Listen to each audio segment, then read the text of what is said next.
Hey guys, welcome back to SunshinehazeCo. I am AUJHA, and this is Citrus, who apparently wants to tell you guys about the astrologies today as well. This video is going to be your video for the Sagittarius new moon. I'm recording a lot of videos today, so what am I recording? This is the Sagittarius new moon video for 2022. Excuse me. Don't even think about, you gotta get your eye crusties. Don't even think about going for my braids, my twists. This is going to be the mutable fall new moon, which means this is the last new moon of the fall season. So we're wrapping up the season of change. I love bites. Thank you. Thank you.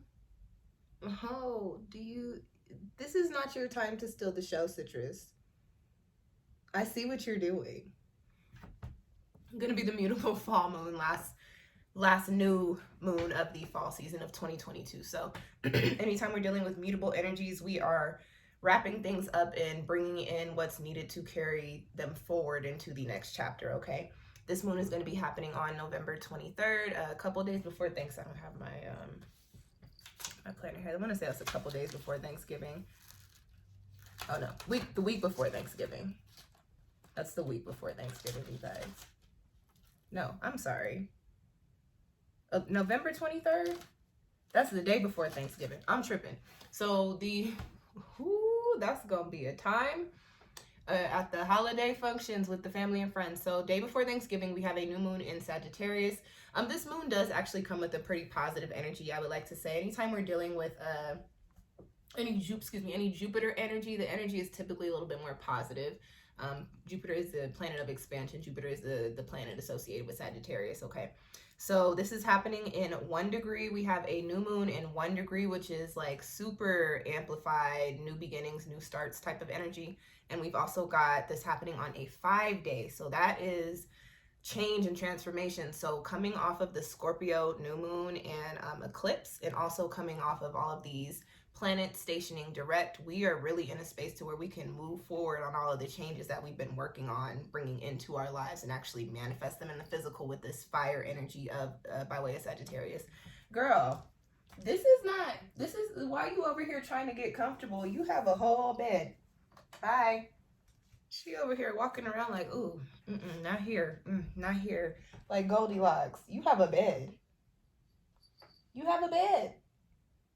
What you tapping me for? You have a bed.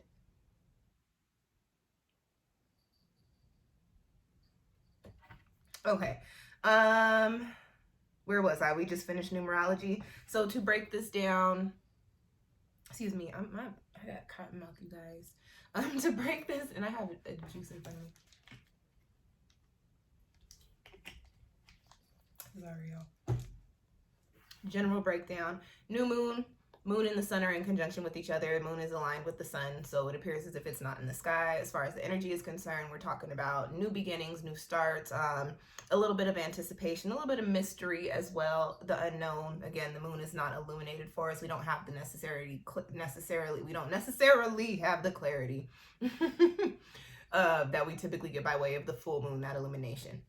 But we do have this initiative energy with the new moon, and we've also got Sagittarius being the sign that this lunar transit is happening in. So there's even more, even though it's a mutable sign, Sagittarius is the archer. So anytime we think of Sag energy, I do think of, somebody taking their arrow and shooting it off with that fire energy and then going off to retrieve it, okay? So with that being said, general Sagittarius energy is adventurous, very much so. Philosophical Sag energy is it's very positive. Adventurous, philosophical, charismatic, and optimistic. On the shadow side, Sag can be a little impulsive. They can be rude. They can also be selfish, but that tends to be true with any fire energy when it's operating on the shadow side, okay? So for this moon, we've got a couple of different aspects happening. We've got a conjunction to both Venus and Mercury. So Venus, the planet governing beauty, aesthetic, also the way that we get to our creature comforts. So even though Venus is not the career planet, when I'm talking about career and money, I do tend to throw Venus in there.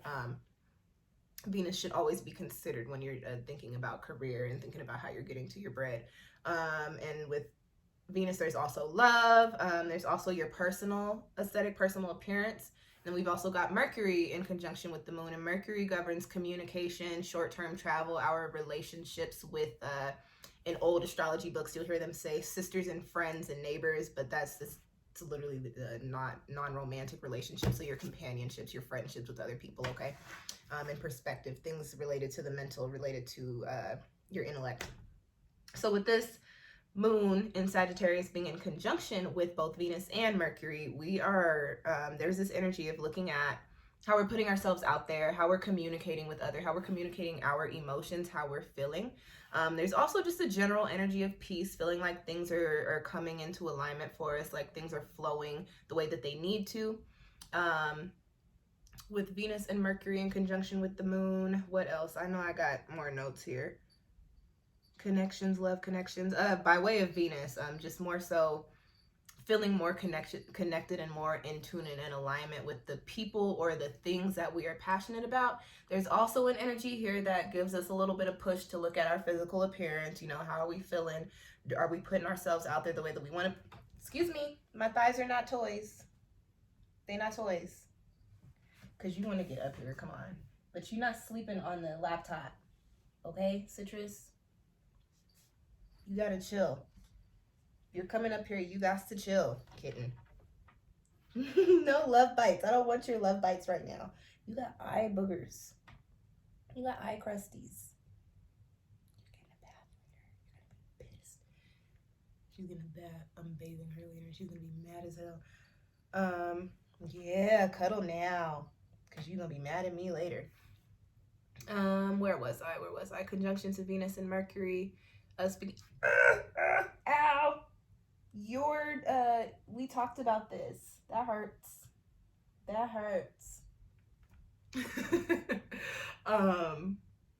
Love connection, sex appeal, looking at the way that we're putting ourselves out there. Also just feeling a little bit more, or a bit more confident in the way that we approach romantic situations, especially if you're single. The moon in conjunction with Venus is a good thing, a good aspect to have. I mean, trying to put yourself out there. We've also got a trine with Jupiter. Jupiter is the Sagittarius planet, but there's also a trine happening to it because of what sign the moon is in. Sorry. My brain went elsewhere, and also Citrus is her little paws or she's not purposefully clawing me, but you know, the little kneading. She's kneading my thighs, and I'm like, girl, that doesn't feel good to me. I know it feels good to you, but it does not feel good to me, Citrus. Okay, Kit Kat? With the moon trining Jupiter, there's an overall general good energy, like good times, energy like good, positive, fun times, having some fun. We'll also be experiencing some personal growth. And this is also a time in which you may feel a lot more confident, especially with regard to the work or your passion projects and putting yourself and your work out there, okay? If you're somebody who's typically like, excuse me, I like to keep things to myself, or I don't want to share this with the world because I don't know how it's going to be received, you're definitely going to be stepping or breaking out of that box over the next month while we're in the Sagittarius lunar cycle. This is an energy of confidence and go for gold, put yourself out there, try it. Take a leap of faith to try it, okay? We've also got a quintile to Saturn, which is now direct. And a quintile is not a major aspect, but I did want to speak about this energy because I think it's important with us wrapping up the fall season. Saturn being that planet of structure, of foundations, of karma, of all the, having your shit together. Saturn is the get your shit together planet, or I got my shit together planet, depending on what side of Saturn you on and where Saturn's at in your chart. Go either way. It can also go both ways if you got a whole bunch of Saturn energy in your chart, or hella Saturn influence like myself. Y'all, my chart is ruled by Saturn. I'm also in my Saturn return. That tells y'all anything.